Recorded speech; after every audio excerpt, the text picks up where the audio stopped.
We don't have him yet, or we do? We do not. Dave? He tweeted about it. 5:30. Where is he? I put him on the board and everything. I should take a picture and send it to Dave. He knows. I felt so good having the writing that up there. The other day when we set it up, just because his name was on the board for years because he hosted the racing show in season. In fact, that would have, I think, started this Sunday back in the days when we carried Fast Track was the name of that show. Kickstands Up was not the racing show. Dave had his name on the board for a long time, but it was back up there in all its glory today. There he is. Dave, how you been? Mike, BD, good to talk to you guys again. How are you? Pretty good. You are the only person I know, I really think, that calls me BD, and I love it. You got to love it. I wouldn't have remembered it until you just said it, and I love how it sounds, Dave. Nice to talk to you, buddy. Good to catch up with you guys. Let's start with lacrosse. The Bandits are in Mississauga tonight to play Toronto because that's how that goes. Two-time defending champions and undefeated. Is it as good as it sounds for them right now? Is it maybe, does that pretty much tell the story? It does, Mike. They're the same team that hoisted the cup last May. You know, they didn't lose too many pieces, and they've come out in full force. Granted, they've only played 6 games this year, while most of the league is, played 8 or 10. And this is where things get interesting. The Bandits tonight start on a string of 10 weeks of games, and they're going to play 12 games in those 10 weeks. So the test starts this weekend with back-to-back matchups. So we'll see. But so far, so good. And during the first third of the season, they have lived up to the hype on offense, defense, and goaltending. I was looking at the standings, and through just 6 games here, 6-0 record, like we've already said, their goal differential is I think plus 39 is what I saw, which is a pretty hardy average. I mean, I suppose you can tell us that could skew just from a couple of blowouts, but still, in that sport, that feels like a pretty significant winning margin. Yeah, especially in their first 3 games of the season. They really beat up on their opponents during the first 3 games. The second 3 games they've played have been a little bit closer, but still, they've piled up 18, 19, 16 goals this season. The offense is clicking. I mean, Dane Smith is averaging 10, 11 points a game. Josh Byrne is averaging almost 10 points a game. They're just right now on a phenomenal pace, and I hope they can keep it up here over this next stretch. How common is it for year over year for a team in that league to keep the band relatively together, like you let off with here, that they're pretty much the same team as they were last year that won the championship? Well, this year the Bandits are trying to become the first team to three-peat in the National Lacrosse League in a decade, maybe a little more than a decade. The Rochester Nighthawks, the original Rochester franchise that Mike worked with back in the day, they went 3 in a row. I believe it was 2012 to 2014. I might be off on a year or 2 on that. So no other one other team has had that opportunity. Saskatchewan had an opportunity to do the same thing. So I mean, it's not totally uncommon. But even going back further for the Bandits, they've won the last 3 championships. On top of that, they've been to the finals, the last 4 or 5 seasons overall. They had the loss against Calgary in 2019, then there was the pandemic break, and then the loss to Colorado, and then the 2 straight finals. So they've been to the championship 4 seasons in a row, and then a couple seasons before that too. So they've built such a strong franchise here over the last 7-8 seasons. Going for an unprecedented 3rd straight title.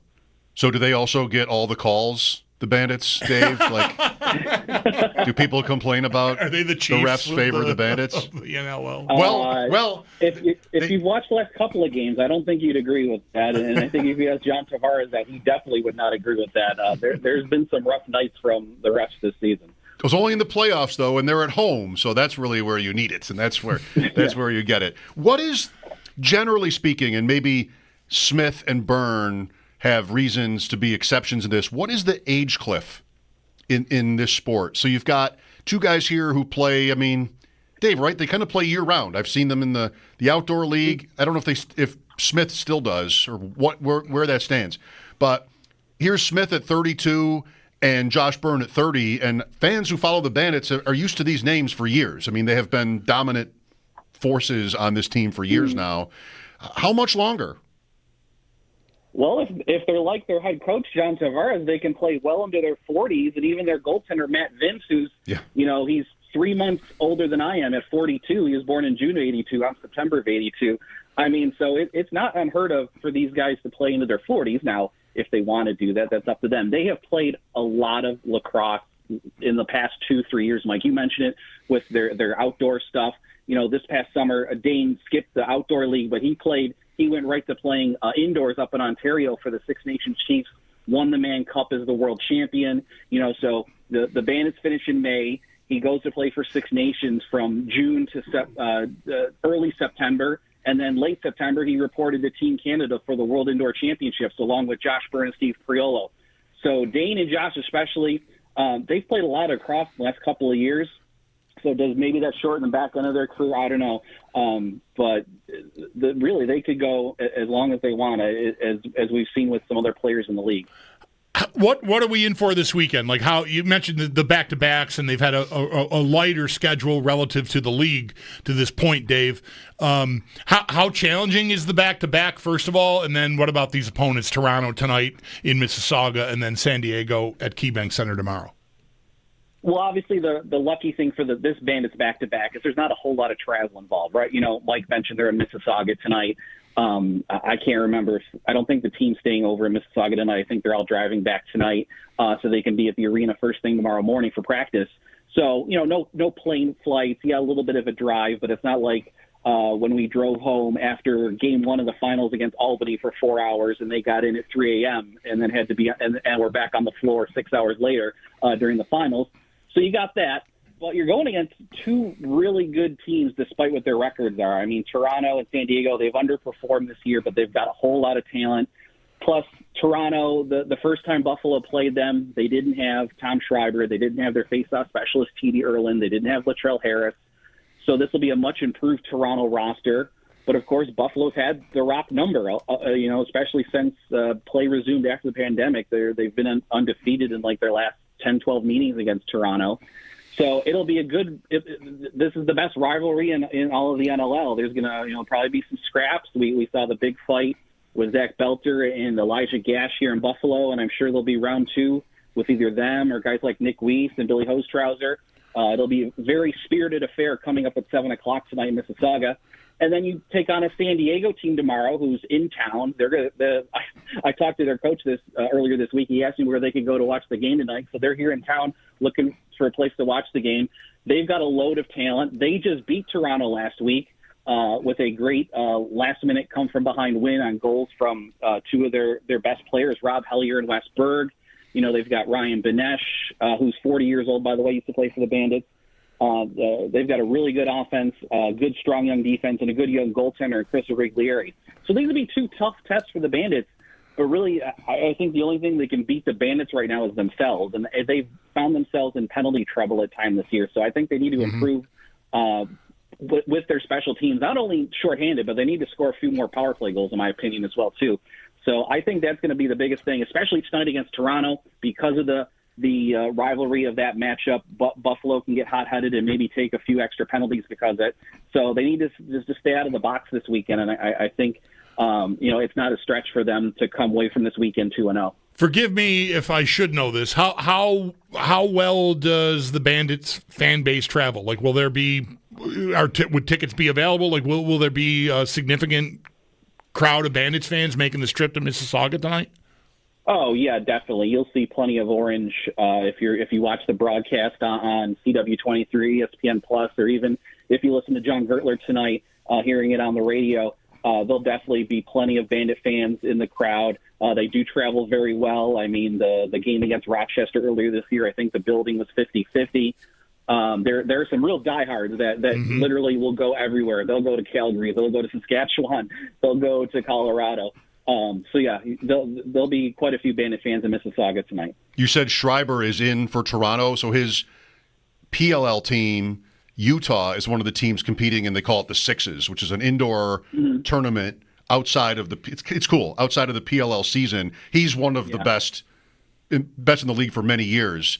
And Connor Fields, I think, is also on Utah. I get mixed up. My son knows, but you're right. And so is Bandits defenseman Cam Wires. He's also on that Archers team. Okay, yeah, that's won the last 2 PLL titles. Fields from Timon, and so but Schreiber is not there. A lot of those guys like that play both are not at the Sixes because it's sort of separate from the regular season. So that's interesting. Okay. All right, Dave, how about Sunday afternoon? I mean, it's a little alarming to learn today that they moved the race up only an hour because of weather. What happened to the good old 12:30 start times? I remember, like, when I started making fried bologna sandwiches every year for the Daytona 500, it was lunchtime, and it's turned into dinner over the years because the race starts later and later in the afternoon. Are you optimistic they'll get this race in on Sunday? To be honest, Bulldog, I haven't looked at the weather forecast, so I couldn't tell you what the chances are on getting all 180 laps in on Sunday. So I'm hopeful that they will, and luckily, with the drying equipment that they have now and the fact that they have these tires that they can run not in the rain but a damper racing surface, that improves their chances. Plus, of course, Daytona has lights, so they can go late into the evening if they have to. So I think they'll get it in Sunday unless there's like 100% chance of rain all day that I haven't seen in the forecast. But for now, I'm pretty positive they'll get it in on Sunday. Okay. As far as storylines go, I've buzzed a few different websites and I'm looking for stuff, and it seems like a lot of it is turn back the clock type stuff for me. I've got Helio Castroneves showing up, right? Jimmy Johnson and Martin Truex Jr. I thought Jimmy Johnson retired like 10 years ago. What's going on? Yeah, Jimmy did retire from full-time competition.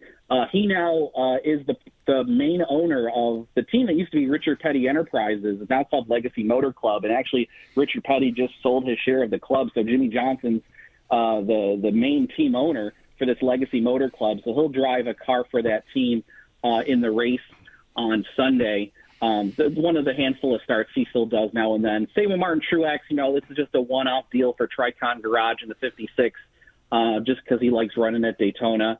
And Helio Castroneves, that's a new deal. He's driving for Team Trackhouse Racing, and he crashed out of the qualifying race last night, but because of this new provisional NASCAR has added, he'll still get to race on Sunday. The funny thing is, Elio is also running Saturday afternoon in the ARCA Series race that you can watch in FS1, and he is going to start in the same row as Andy Jankowiak from Tonawanda in that ARCA race on Saturday. So you've got a 4-time Indy 500 winner, and you've got a guy that delivers pizza for Bob and John's on Hurdle Avenue starting in the same row in the ARCA race tomorrow at Daytona. Wow. We should have led with that. Do you have a pick to win? I can never look past the defending champ, Joey Logano, the defending champ of the Cup Series, that is.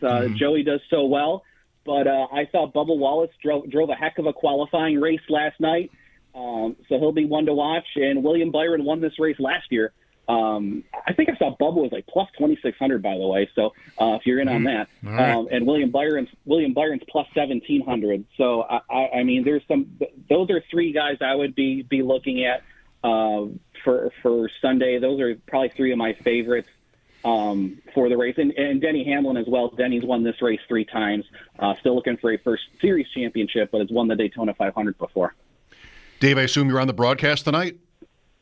No, John Gertler is solo tonight in Toronto, but we will be at the KeyBank Center tomorrow night. John and Steve Berman will be up in the press box, and I'll be between the benches tomorrow night against San Diego. Okay, sorry about that. Look forward to 7:30 tomorrow night here on WGR. Thanks, Dave. Great to talk to you guys as always. Have a good one.